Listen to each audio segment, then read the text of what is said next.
Bien, merci. Je crois que la réponse à cette question revient sur la première question que vous avez posée au président Mahama. En fait, c'est celle du rôle de l'ONU. Si aujourd'hui mon pays a été attaqué de manière ostentatoire et que ça n'est pratiquement pas ému grand monde, ça veut dire que le droit international est totalement remis en cause.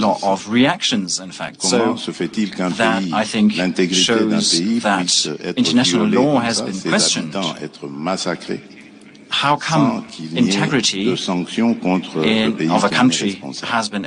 Cela donc pose la question de l'organisation du Pour moi est devenu une organisation à deux vitesses. And I think that puts the role of the United Nations into question because it, I think, reacts in two speeds in a way, in two ways, whether it is a weak country, a less privileged country or not. And I think that very much puts multilateralism into question. But coming back to your question, I think the entire multilateral system has to be rethought to make sure that a mission like the MONUSCO mission, usually we are talking about UN missions, that they have more ways to act and that they can actually protect people on site and that they can actually make sure that international law and humanitarian law is respected. And I think as long as we've not solved this question of multilateralism, as long as it's not really been made clear what role international organizations such as the United Nations play, the international law is going to be disrespected by different parties. And this is a conflict that has been going on for over 20 years in the DRC. The mission has been here for many, many years as well, with the task of providing stability and protecting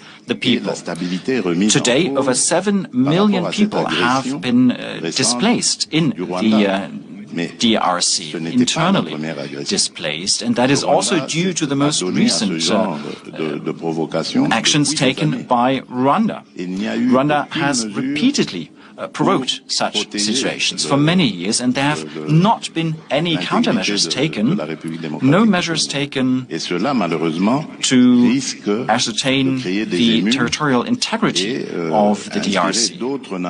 And that, of course, leads to reactions, and other countries might use that as a role model. It's a precedent that is created.